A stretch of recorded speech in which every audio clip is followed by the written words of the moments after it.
Tasha Williams stood at her bedroom window, watching her husband Kevin load suitcases into the trunk of the car. 22 years of marriage fit into 3 large leather suitcases. He was 47 years old and acting like a boy.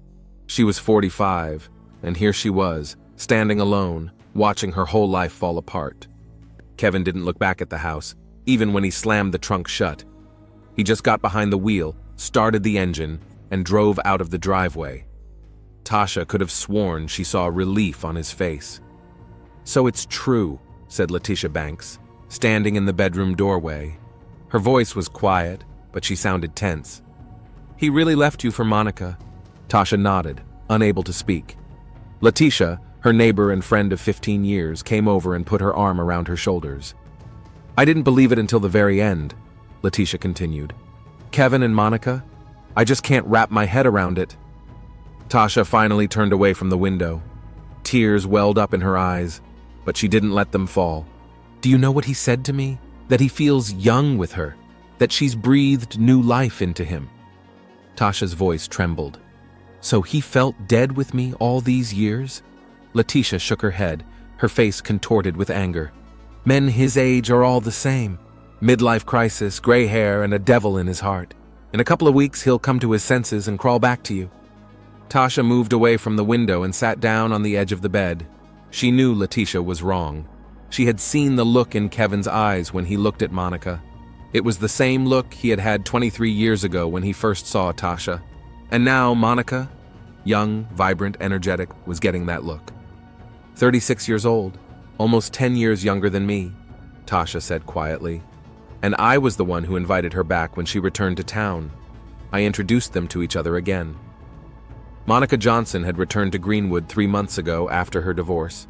She and Tasha had been best friends since college, even though Monica was younger. When Monica called and said she was coming back to her hometown, Tasha was genuinely happy. She arranged a dinner, introduced Monica to her new neighbors, and introduced her to old friends, including her husband Kevin. "She's always been like that," Letitia remarked, sitting down next to Tasha. "Back in college, all the guys were crazy about her. I remember how she dated 3 guys at the same time, and all 3 thought they were the only one."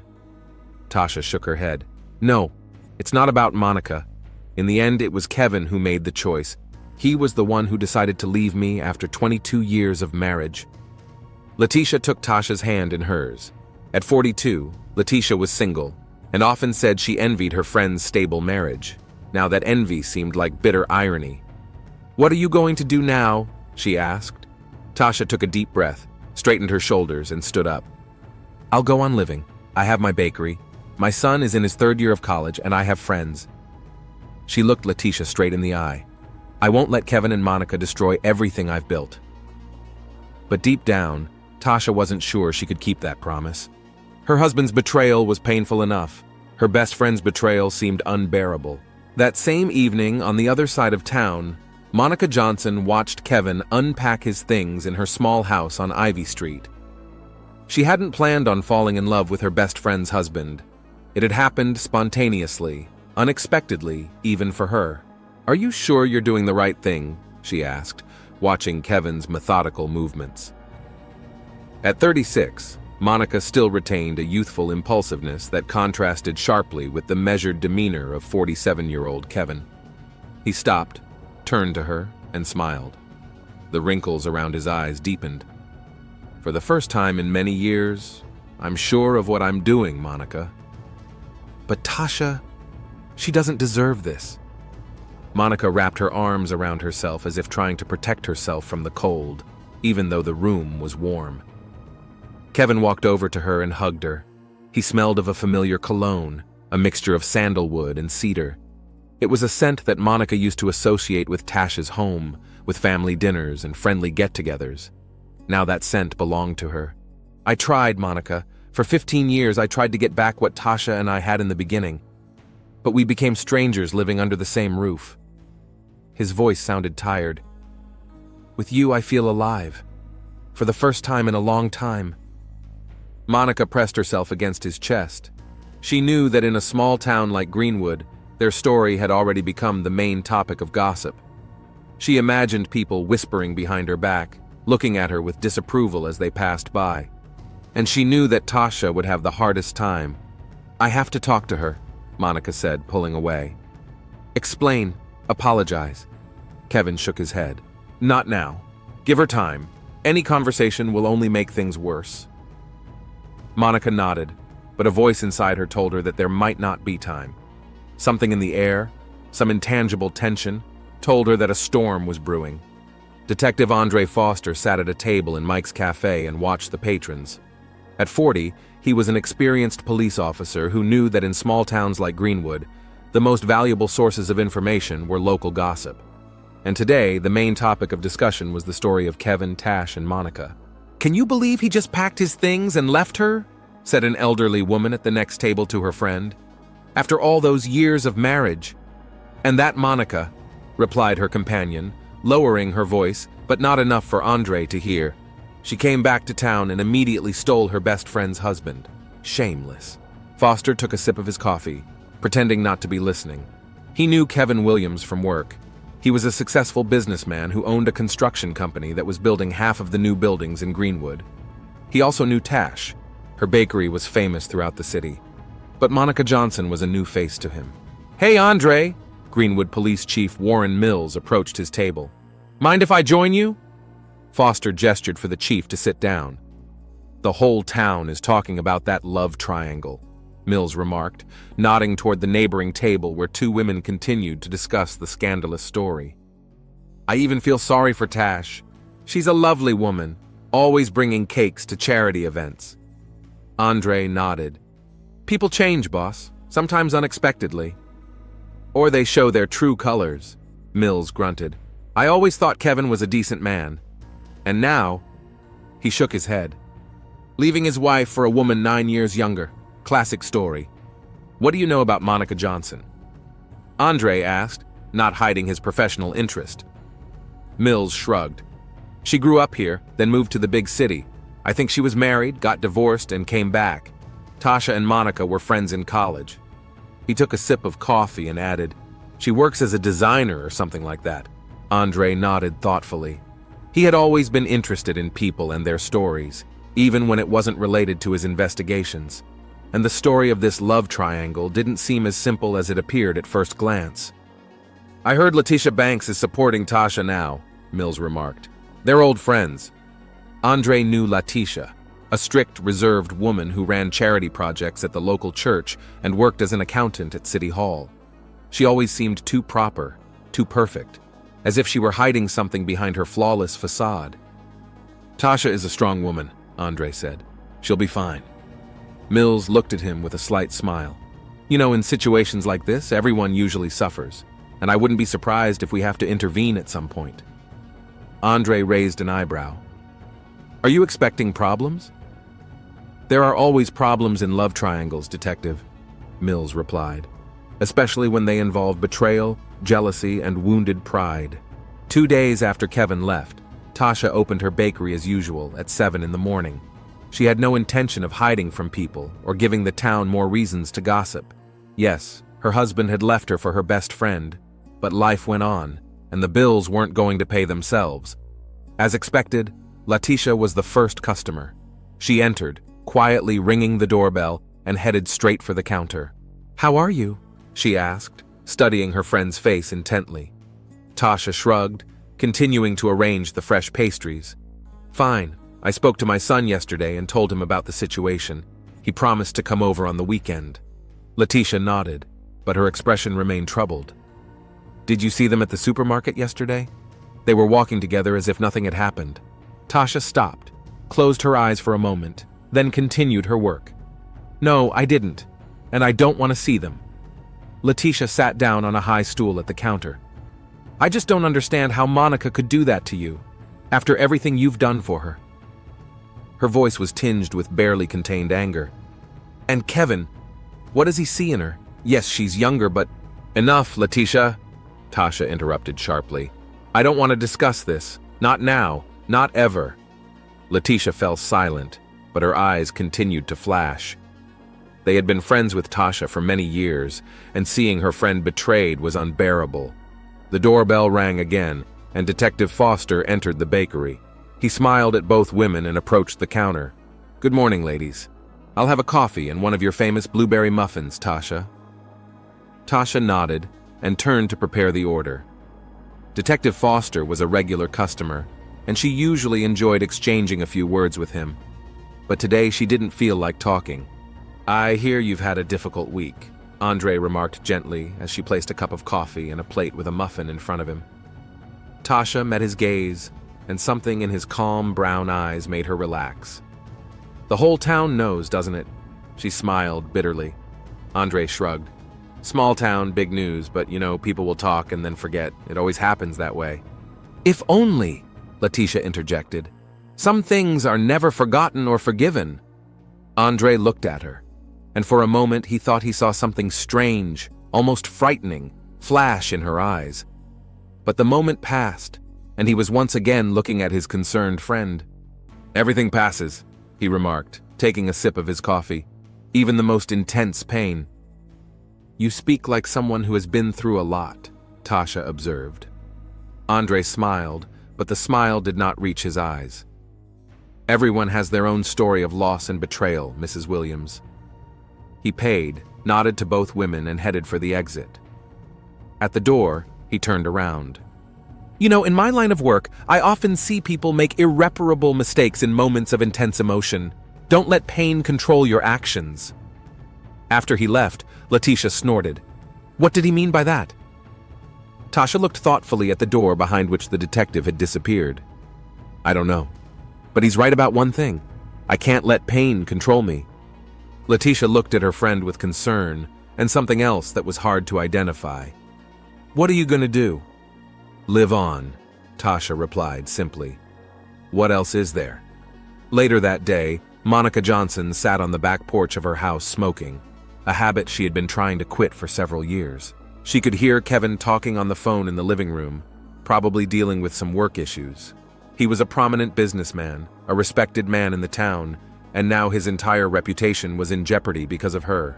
A strange feeling of unease had not left Monica since Kevin moved in with her. It was as if someone's invisible eyes were watching them, as if something was looming, something inevitable and terrible. "Everything okay?" Monica started. Kevin was standing in the doorway, looking at her with concern. "Yes, just thinking," she said, stubbing out her cigarette and getting up. "Did anyone call from work?" Kevin nodded. "Problems with the new project. I'll have to go to Augusta tomorrow for a meeting with suppliers." Monica walked over to him and hugged him. "You don't regret it?" she asked quietly. "Leaving her?" Kevin hugged her back, his arms warm and strong. "No, Monica, I don't regret it, but I'm sorry I hurt her." Monica lifted her head and looked him in the eyes. "I saw Tash today. From a distance, she was coming out of her bakery, and she looked strong, pulled together." "She's always been strong," Kevin nodded. "One of the strongest women I've ever known." Monica pulled away, and a shadow crossed her face. "Sometimes I think we made a terrible mistake, Kevin, that it's all going to end badly."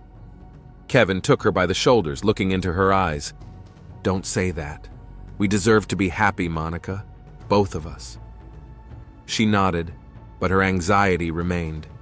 And in the darkness of the backyard, she thought she saw a shadow flit between the trees. But when she looked closer, there was no one there. That same evening, Letitia Banks stood at her bedroom window, looking out at the street. From where she stood, she could see Monica's house at the end of the block. The lights were on, and she could make out moving silhouettes. Kevin and Monica, together, happy, building a new life on the ruins of the old one. Letitia clenched her fists so tightly that her nails dug into her palms. She had always considered herself a rational person, capable of controlling her emotions. But now a storm was raging inside her that was becoming increasingly difficult to contain. She thought about Tasha, about how she was suffering, even though she was trying not to show it. She thought about Kevin, whom she had known for many years, and who had always seemed like the perfect man to her. Strong, reliable, faithful. The perfect husband for Tasha, the perfect father for their son, the perfect, but not for her, never for her. And now he had chosen Monica. Young, vibrant, carefree Monica, who always got what she wanted, even if it belonged to someone else. Letitia turned away from the window and walked over to the mirror. At 42, she was still an attractive woman, tall, slim, with smooth dark skin and piercing eyes, but never attractive enough for Kevin Williams. She thought about how Monica had returned to town and immediately found herself the center of attention. How Tasha, kind, naive Tasha, had brought her into her home, introduced her to her husband, and presented her to her friends. And how quickly Monica had charmed Kevin, taken him away, and destroyed her family. It was wrong. It was unfair. And something had to happen to restore the balance. Letitia glanced once more at Monica's house and slowly, as if in a dream, lowered the curtains. The decision came to her suddenly, but with such clarity that it was as if she had always known it. Everything would change, very soon. The first day after Kevin's departure began for Tasha with deafening silence. The spacious house where she had lived most of her life suddenly seemed strange and empty. Tash sat on the edge of the bed, staring at the empty half of the bed where her husband used to sleep. 2 pillows, 2 nightstands, 2 bathrobes on hooks.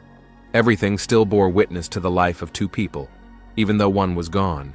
The ringing of the phone snapped her out of her stupor. She answered without even looking at the screen. "Mom?" Her son's voice sounded alarmed. "I just talked to Dad. Is it true? Did he go to Aunt Monica's?" Tasha closed her eyes. Jason, their only son, was attending college in another state. She had hoped to tell him herself, to find the right words, but Kevin had beaten her to it. "Yes, sweetie, it's true," she replied, trying to sound calm. "I'll be there on the weekend. You can't be alone right now." "Don't interrupt your studies," Tasha objected. "I'm fine, really." But she wasn't fine, and Jason knew it. After the call, Tasha forced herself to get up, take a shower, get dressed, and go to work. The bakery wouldn't run itself, and the pastries wouldn't appear out of thin air. Life went on, even if the world around her was falling apart. That same day, when the town was buzzing with gossip, Letitia stopped by Tasha's bakery before closing time. She silently hugged her friend and helped her wipe down the tables, wash the dishes, and close the register. "Let's go to my place," Letitia suggested. "We can make dinner and watch a movie." "You shouldn't be alone right now." Tash shook her head. "Thanks, but I'd rather stay home. I need to get used to the new situation." Letitia looked closely at her friend. "You're too calm, you know? That's not normal." "What's normal?" Tash smiled bitterly. "Cry, scream, break dishes? Would that change anything? Maybe it would make you feel better." Tasha froze, a dark, almost dangerous look flashing in her eyes. "You know what would make it easier? If they both disappeared from my life, forever." Letitia flinched at her friend's tone, but quickly regained her composure. "That's exactly why you shouldn't be alone. Thoughts like that won't do you any good." Tasha turned away, her shoulders slumping. "I'm sorry, I didn't mean it, I'm just tired." But Letitia saw the look in her eyes and wondered what was really going on inside the betrayed woman. Day 2 began with an early trip to Augusta for Kevin. Suppliers were missing deadlines, the project was stalled, and he had to intervene personally. He hadn't slept well. The bed at Monica's house was too soft, unfamiliar. Or maybe it was the guilt that washed over him in waves in the early hours of the morning. "Will you be back for dinner?" Monica asked as he was leaving. Kevin froze for a moment, looking at the woman for whom he had turned his whole life upside down. Monica looked incredible in the morning light, fresh, young, with a cloud of dark curls around her beautiful face. "I'll try," he nodded. "But I can't promise anything. Things might take a while." He kissed her and left, feeling the eyes of his neighbors on him. Greenwood was a small town where everyone knew each other, and now the whole town was watching the development of his relationship with Monica, judging, whispering. Today he had to stop by the office before heading to Augusta. He hadn't been there since the day he left Tash. Kevin was afraid of his employees' reaction, many of whom knew his wife and had been to their house for corporate parties. He was right. As soon as he entered the building, the conversation stopped, the glances fell, and the atmosphere became tense. His secretary, Evelyn, An older woman who had worked with him for over 10 years handed him a folder of documents, avoiding his gaze. "Everything okay?" Kevin asked, trying to lighten the mood. "Yes, Mr. Williams," Evelyn replied dryly. "Everything is ready for the meeting with the suppliers." He nodded and walked into his office, feeling the stares of his employees burning into his back. Kevin never thought his personal life would become the subject of such intense scrutiny. He had always kept his business and home life separate, but now the line had been blurred. His phone vibrated. A message from Monica. "Love you. Good luck today." Simple words, but they made him smile. It was worth going through all the difficulties for that. Monica's third day began with an unpleasant phone call. A client had canceled the project she had been working on for the past 2 weeks. The official reason was a budget change. The unofficial one was her reputation in town. "I'm sorry, Miss Johnson, but my wife... You understand, this town." She understood. In a small town where everyone knows each other, reputation means more than professionalism. And her reputation was now in tatters. Homewrecker, traitor, woman who destroyed a strong family. Monica threw the phone on the couch and cursed. This was the second order she had lost in a week. If this continued, she would have to leave town again, or find a job where her reputation didn't matter. In the evening, when Kevin returned from Augusta, she told him about the canceled project. "It'll blow over," he said, hugging her. "People will forget. Find something new to gossip about." "Not in this town," Monica shook her head. "Nothing is forgotten or forgiven here." "Then we can leave," Kevin suggested. "Start over somewhere else, where no one knows us." Monica looked at him in surprise. "You'd give up your business? For me?" "I can start a company anywhere," Kevin shrugged. "But there's only one you." Monica pressed herself against him, feeling a warm wave growing inside her. No one had ever put her first, not her ex-husband, not her parents, not her friends, and Kevin was willing to give up everything for her. "Let's wait," she said. "Maybe things will work out." But deep down, she knew it would be difficult for them to find peace in Greenwood. There were too many connections, too many stories, too many people who felt it was their duty to take sides in this conflict. Day 4 began with nervous anticipation for Letitia. She sat in her car across from Monica's house, watching Kevin get out and get into his car.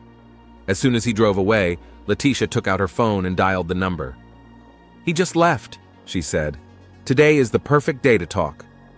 On the other end of the line, Tasha sighed. "I'm not sure that's a good idea, Letitia.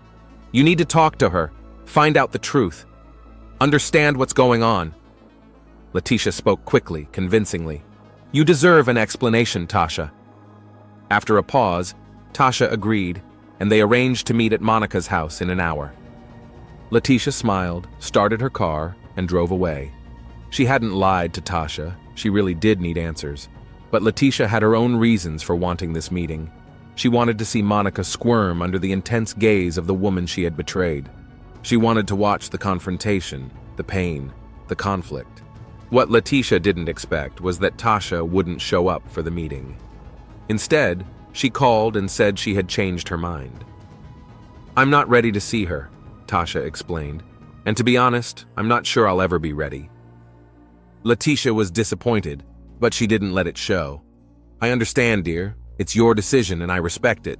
Hanging up the phone, she looked at Monica's house with a heavy heart. Her plan hadn't worked, but that didn't mean she was giving up. She had other ideas, other possibilities, and time. 3 more days until the end of the week. Day 5 for Tisha was a day of unexpected guests. Jason arrived unannounced, simply ringing the doorbell and standing on the threshold with a backpack and a determined expression on his face. "I told you I'd come for the weekend," he reminded her, hugging his mother. Tisha couldn't hold back her tears as she held her son close. Tall, slender, so much like his father in his youth. At 21, he was already a grown man, but to her he would always be the little boy she rocked in her arms. "You shouldn't have skipped class," she said, but there was no sternness in her voice. "Professor Johnson let me take some work home," Jason replied as he walked into the house. "I'll be here until the end of the week." They spent the evening talking. Jason didn't criticize his father directly, but Tasha could see his shoulders tense whenever the conversation turned to Kevin and Monica. "You should file for divorce," he said at one point, "and demand more than half the assets. He has to pay for what he did." Tasha shook her head. "Revenge won't fix anything, sweetie. Yes, I will file for divorce, but not to punish your father. I'm doing it so I can move on." Jason looked at his mother in surprise. "How can you be so accepting after everything he did?" Tasha thought for a moment. How could she explain that over the years of marriage, love had turned into habit? That she had noticed Kevin's distance long ago but had chosen to ignore the problem? That maybe she was partly to blame? "When you love someone, you want that person to be happy," she finally replied, "even if their happiness doesn't include you." Jason shook his head, not understanding. He was young, passionate, and full of righteous anger. Tasha knew it would take time for him to accept the situation as she had. Day 6 for Kevin and Monica began with an unexpected encounter. They left the house, heading for breakfast at a local cafe, and ran into Jason, who was clearly waiting for them. "Jason," Kevin stopped, looking at his son with concern and love. "I didn't know you were here." "Of course not," Jason replied coldly. "You would have known if you had called to find out how Mom was doing." Kevin sighed. "Son, I understand that you're angry." "No, you don't," Jason interrupted. "You have no idea how I feel." He looked at Monica, who was standing a little way off, as if she wanted the ground to swallow her up. "And you? You were like an aunt to me. I trusted you." Monica took a step forward. "Jason, we never wanted to hurt anyone." "Really?" he sneered bitterly. "You just decided to destroy a family for your own happiness? How noble!" Kevin put his hand on his son's shoulder, but he pulled away. "Let's talk this out," Kevin suggested. "The three of us, over breakfast." "I'm not having breakfast with you," Jason snapped. "I came here to tell you one thing. Stay away from Mom. She suffered enough because of you." With that, he turned and walked away, leaving Kevin and Monica standing on the sidewalk under the curious glances of passers-by. "He's right, you know," Monica said quietly when they finally got into the car. "We really did destroy a family." Kevin gripped the steering wheel so tightly that his knuckles turned white. "No, Monica. Our marriage to Tasha has been a sham for a long time. We stayed together out of habit for Jason's sake. But he's grown up, and we don't need to pretend anymore." Monica looked at him doubtfully. "Do you really believe that? Or are you just trying to justify what we did?" Kevin didn't answer. He started the car and pulled onto the road, avoiding Monica's gaze. The truth was somewhere in between, and they both knew it. Day 7 began for Letitia with a decision. She sat on the edge of her bed for a long time, staring at her phone, where Tasha's number was open. She could call her, suggest spending the day together, distract her friend from her dark thoughts. But instead, Letitia put her phone down, got up, and went to the window. The sun was just rising, painting the sky in soft pink tones. It was the 7th day since Kevin left Tashi for Monica. It was a week that changed the lives of everyone involved in this story. Letitia watched the city wake up. Mr. Jenkins went out to get his morning paper. Mrs. Patterson was walking her little dog. It was a normal morning in Greenwood, but for Letitia, this day was not normal. She took a dark blouse and pants out of the closet, got dressed, did her hair, and put on some light makeup. All her movements were calm and measured, as if she were performing a familiar ritual. Only her eyes betrayed a strange expression, determination mixed with something dark, almost frightening. Letitia left the house, got into her car, and drove off. Not to Tasha's, as one might have expected, and not to work. She drove to Monica's house. That same day, later in the evening, Tasha and Jason were sitting in the living room discussing the details of their upcoming divorce. They had already contacted a lawyer who promised to prepare all the necessary documents by the beginning of the following week. "Are you sure you don't want to ask for more?" Jason asked, looking at the numbers in his notebook. "Half the house, half the business, alimony." "I want justice, not revenge," Tasha repeated. "I have my own bakery, I can support myself." Jason shook his head but didn't argue. He respected his mother's decision, even if he didn't fully understand it. The phone rang. It was Letitia. "Hi," Tasha answered. I'm sorry, I can't meet today, Jason and I. Tasha, Letitia's voice sounded strange, tense.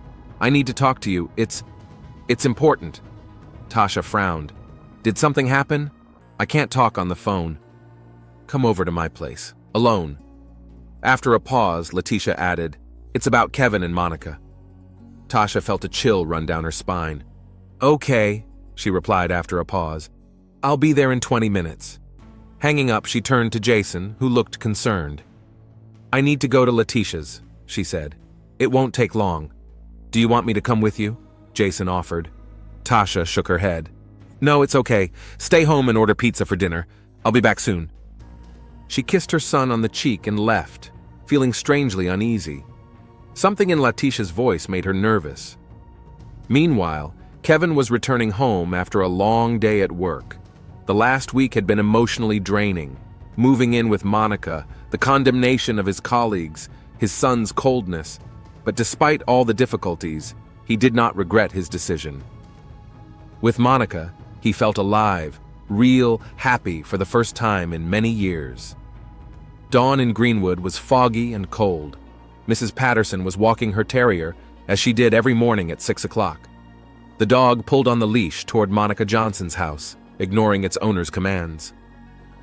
Suddenly, the terrier lunged forward with such force that the elderly woman barely kept her balance. "Baxter! No!" Mrs. Patterson exclaimed, but the dog was already making its way through the hedge into Monica's backyard. Mrs. Patterson followed him irritably, muttering something under her breath about ill-mannered animals. But all thoughts of the disobedient dog vanished when she turned the corner of the house. Monica Johnson was lying on the dew-covered grass in the backyard. Her dark hair was scattered across the ground, and a deep wound was bleeding on her neck. Her eyes were wide open and staring lifelessly at the gray morning sky. Mrs. Patterson screamed. Detective Andre Foster arrived at the crime scene 20 minutes after the call to the station. By that time, the area had been cordoned off with yellow police tape, and forensic technicians were photographing the body and the surrounding area. "What do we have?" Foster asked, approaching the patrol officer guarding the entrance to the yard. "Monica Johnson, found dead in the backyard of her home around 6 this morning. Preliminary cause of death is a slit throat. The body was discovered by Mrs. Patterson, a neighbor, while she was walking her dog," the officer reported. Foster nodded and walked over to where the body lay. The medical examiner, Dr. Raymond, was already working nearby. "Time of death?" Foster asked, crouching down. "Between 9 p.m. and midnight, judging by rigor mortis and body temperature," Raymond replied without looking up from his work. "The cause of death was blood loss from a deep cut to the carotid artery. The murder weapon was something sharp, possibly a kitchen knife." Foster examined the body. Monica was dressed in sweatpants and a sweater. There were no signs of a struggle, no defensive wounds on her hands. "She knew her attacker," he remarked. "She didn't expect to be attacked." "It looks that way," Raymond agreed. "The blow was delivered from behind, from right to left. The killer was probably right-handed." "Any signs of forced entry?" Foster stood up and looked around the house. "None," replied the technician who had joined him. "All the doors and windows were locked from the inside. The victim must have gone out into the backyard herself." Foster nodded thoughtfully. So Monica trusted her killer enough to willingly go out into the unlit yard with him, or she was lured out by deception. "Where's her partner, Kevin Williams?" "In the house. Officer Johnson is working with him now." Foster headed for the house. Inside, everything looked normal. A table set for two, dinner prepared, a bottle of wine. Everything suggested that Monica had been waiting for Kevin to come home and had planned a romantic evening. Kevin Williams sat on the sofa in the living room, pale and shaken. Officer Johnson sat nearby, ready to take notes. "Detective Foster," Andre introduced himself. "I need to ask you a few questions, Mr. Williams." Kevin looked up, his eyes filled with despair and disbelief. "I don't understand how this could have happened," he said hoarsely. Who could have done this to Monica?" "That's what we're trying to find out," Foster replied calmly. "Tell us where you were last night." "I worked late. Then I stopped by the store to get some wine. Monica texted me that she had made a surprise for dinner." Kevin's voice faltered. "When I got home around 10, she was nowhere to be found. I thought she might have popped out to the store for something for dinner. I waited for her, then started calling, but her phone was at home. I drove around the neighborhood, then came back and fell asleep on the couch. And in the morning, he fell silent, unable to continue. Did you go out into the yard in the evening or during the night? No, I looked for her on the street, but I didn't go into the backyard. It's dark there, the light's broken. Foster watched Kevin closely, assessing his reaction and his words. No, this man was truly shocked and devastated. But that didn't mean he couldn't be involved in the murder. I'll need to check your alibi. Did anyone see you at the office or at the store? There was a cleaning lady and a night guard at the office. At the store, there was the cashier, of course. I should have the receipt for the wine. Foster nodded. The usual procedure, check alibis, look for witnesses. But it was already clear that this murder was not accidental. Someone had deliberately killed Monica Johnson, and that someone was someone she knew. Can I call Tasha? Kevin asked suddenly. She needs to know. And Jason, my son. We've already sent an officer to Mrs. Williams, Foster replied. But I would recommend refraining from personal contact until all the facts are clear. Kevin looked at the detective in confusion. You don't think Tasha could have? No, that's impossible. Foster didn't answer. He'd seen worse in his career. An abandoned wife who found out her husband was cheating on her with her best friend was a likely suspect, especially if she still loved her husband. By noon, Foster was already at the station, drawing up an investigation plan. Photos of the main figures in the case hung on the board: Monica Johnson, Kevin Williams, Tasha Williams, Letitia Banks. They were all connected, and one of them was hiding the truth. Kevin's alibi was confirmed. Surveillance cameras in the office building recorded him leaving at 9:15 p.m. The cashier at the store remembered that Kevin had bought expensive wine around 10 p.m. The medical examiner determined the time of death to be between 9:30 and 10:23 p.m. Technicians found no signs of forced entry and no fingerprints other than those belonging to Monica and Kevin. The murder weapon, believed to be a sharp kitchen knife, was never found. Foster decided to start with Tash Williams. She had the most obvious motive: jealousy and pain from betrayal. But did she have an alibi for the night of the murder? Tash sat in the interrogation room, looking calm but exhausted. When Foster entered, she looked up at him. Detective, I answered all your officer's questions. I was at home with my son Jason all evening.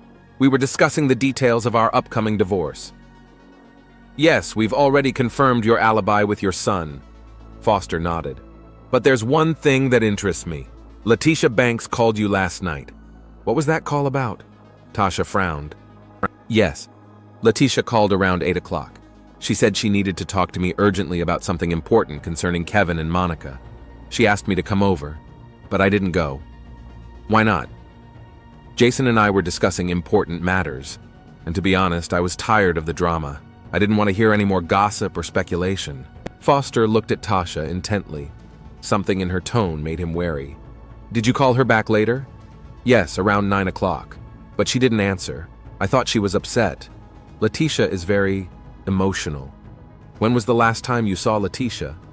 She stopped by my bakery the day before yesterday. We talked about the situation. She's been very supportive of me throughout this whole thing. Foster nodded, making notes in his notebook. How would you describe Letitia's relationship with Kevin and Monica? Tasha thought for a moment. She always had a good relationship with Kevin.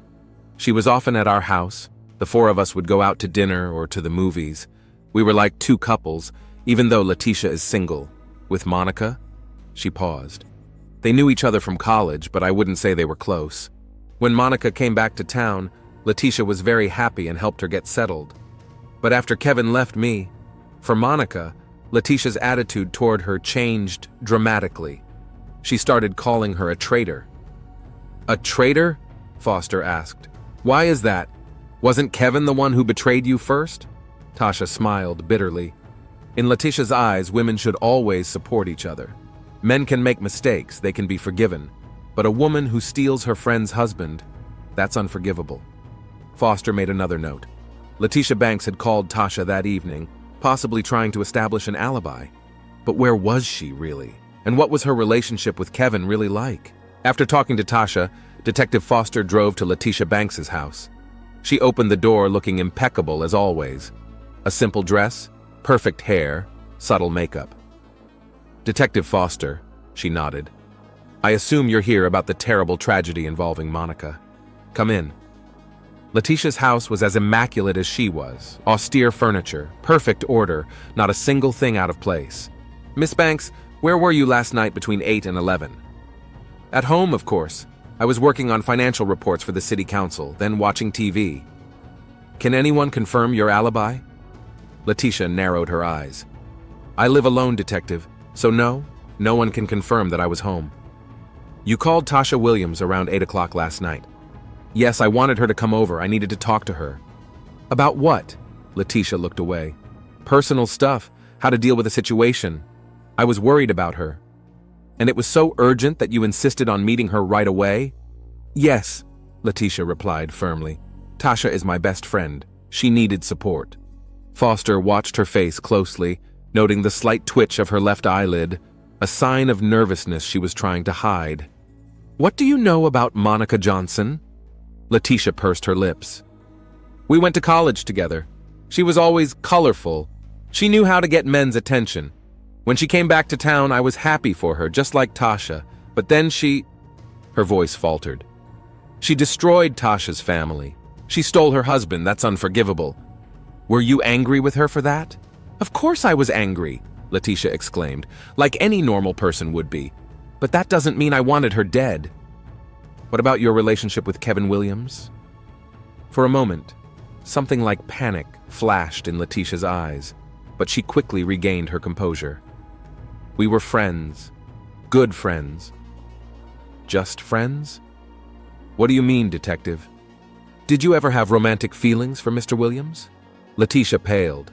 That's ridiculous. Kevin is my best friend's husband, was her husband. But Foster could see he had hit a nerve. Now he needed to dig deeper. He decided to approach it from a different angle. "Tell me again about your phone call to Tasha. You said it was about Kevin and Monica. What exactly did you want to tell her?" Letitia hesitated. I thought Monica was going to leave town again and take Kevin with her." "Where did you get that information?" "I heard her talking about it on the phone in a cafe."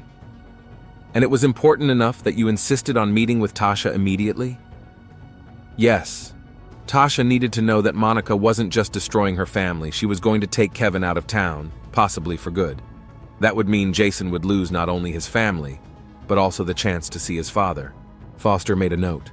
The story sounded plausible, but something didn't add up. "Miss Banks, I'll need to check your phone and bank transactions for the last week. I hope you don't mind?" Letitia tensed. "You need a warrant for that, don't you?" "Not necessarily if you agree to voluntarily assist the investigation." After a long pause, Letitia agreed. Foster thanked her and left, feeling that he was getting closer to the truth. Now he needed to find proof. The next 2 days were filled with intense work. Foster and his team checked alibis, interviewed witnesses, and analyzed the evidence they had gathered. It was confirmed that Tasha had indeed been at home with her son all evening. Neighbors had seen the lights on in their house, and a delivery service had brought them pizza around 8 p.m. Kevin, as shown by surveillance cameras and witness statements, had worked late into the evening, then stopped by the store for wine and returned home. But with Letitia, things were more complicated. Her phone showed that she had indeed called Tasha around 8 o'clock in the evening, but after that, the phone was turned off until 10 o'clock. Bank transactions showed nothing suspicious. However, when examining her car, technicians found microscopic traces of blood on the driver's seat mat. Preliminary analysis showed that the blood type matched Monica's. On the third day of the investigation, Foster called Letitia back to the station. This time, she didn't seem as confident as before. "Miss Banks, we found traces of blood in your car. The blood type matches Monica Johnson's." Letitia turned pale. "That's impossible. I didn't..." "We also have surveillance footage. Your car was spotted near Monica's house on the night of the murder, around 9 o'clock. Foster was deliberately bluffing, but he watched Letitia's reaction. She clenched her hands into fists, her knuckles turning white. "You don't understand," she began, but fell silent. "What don't I understand, Miss Banks?" Letitia was silent for a long time, staring into space. Then she slowly raised her eyes to the detective. "I loved him," she said quietly. "I always have. From the moment Tasha introduced us many years ago. But he chose her. I accepted it. We became friends, good friends. I was there for them all these years. I saw their marriage slowly die, saw them drift apart." Foster listened silently, letting her speak. "When Monica came back to town, I immediately saw the way Kevin looked at her. With admiration, with desire.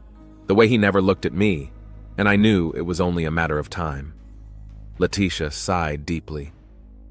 "When he left Tasha, I thought I could handle it. I supported Tasha, comforted her, but inside I was boiling. Why did he choose Monica and not me? What was so special about her? And you decided to kill her," Foster said quietly. Letitia shook her head. "No, I didn't plan it. I just wanted to talk to her, explain how much pain she had caused Tash. But that evening," her voice trembled, "I drove to her house. I knew Kevin was working late. He always did at the end of the quarter. Monica opened the door and invited me in. She was cooking dinner for him, setting the table. She looked so happy." Letitia paused, gathering her thoughts. "We talked. I asked her if she really loved him. She said yes, and that they might leave town, start over somewhere where they wouldn't be judged. And then I realized that she hadn't just taken him away from Tasha. She was going to take him away forever. And I lost control." "What happened next?" "We were in the kitchen. She was cooking something, and there was a knife on the table. I took it. I don't remember how. She turned her back to me, saying something about a new life, and Letitia closed her eyes. "I didn't want her to scream. So I stabbed her in the throat, like I'd seen in the movies. She didn't even have time to realize what was happening. And then, she fell. There was blood everywhere. I panicked and dragged her out into the yard. I thought maybe they'd find her later and decide it was a random mugger or something like that." "And the knife?" "I took it with me. On the way home, I threw it into the river from a bridge." Foster looked closely at Letitia. There was no remorse in her eyes, only exhaustion and a strange relief at no longer having to hide the truth. "You understand that I have to arrest you for the murder of Monica Johnson?" Letitia nodded. "I knew this day would come, from the moment I saw the blood on my hands." While the officers processed the arrest, Foster thought about the strange irony of the story. Letitia, who had always been there, always supportive, always loving, in the shadows, unnoticed. Her love for Kevin had turned into an obsession that ultimately led to tragedy. The next day, Foster visited Tasha to tell her the news. She was sitting in her bakery, tired and haggard. "Letitia?" she asked when Foster told her about the confession. "That's impossible. She would never—" "She confessed, Tasha, and we have proof." Foster gently placed his hand on her shoulder. "I'm so sorry." Tasha shook her head, unable to believe that the woman she considered her best friend was capable of such a thing. "She was always there for me, supporting me, comforting me, and all this time—" "She loved your husband," Foster finished, "perhaps for many years." Tasha covered her face with her hands. All those years of friendship, trust, and candid conversations, all of it had been a lie. Letitia had listened to her complaints about her marriage, supported her during difficult times, and inside, it turned out, she had been harboring an obsessive love for Kevin. "How could I not have noticed?" Tasha whispered. "We see what we want to see," Foster replied, "and we're usually the last to notice the betrayal of those we trust the most." Later that day, Foster spoke with Kevin Williams. He was still in shock, but now his grief was compounded by the realization of the terrible truth. "Letitia?" he repeated, as Tasha had done before. "Did she really—" "Yes, Mr. Williams. She confessed to the murder of Monica Johnson." "But why? We were friends." "She loved you," Foster replied simply, "and she couldn't accept that you chose another woman. Not her and not Tasha." Kevin looked devastated. I never suspected." "Sometimes we don't see what's right in front of us," Foster remarked, "especially when we're focused on our own desires and needs." He left Kevin alone with his thoughts and returned to the station. The case was solved, the killer had confessed. But Foster knew that for everyone involved in this drama, the real reckoning was just beginning. Tasha had lost her husband and her best friend. Kevin had lost the woman he loved and would have to live with the knowledge that his choices had led to tragedy. And Letitia had lost everything, her freedom, her dignity, and even the illusion of love that had sustained her all these years. The price of betrayal had been too high for everyone,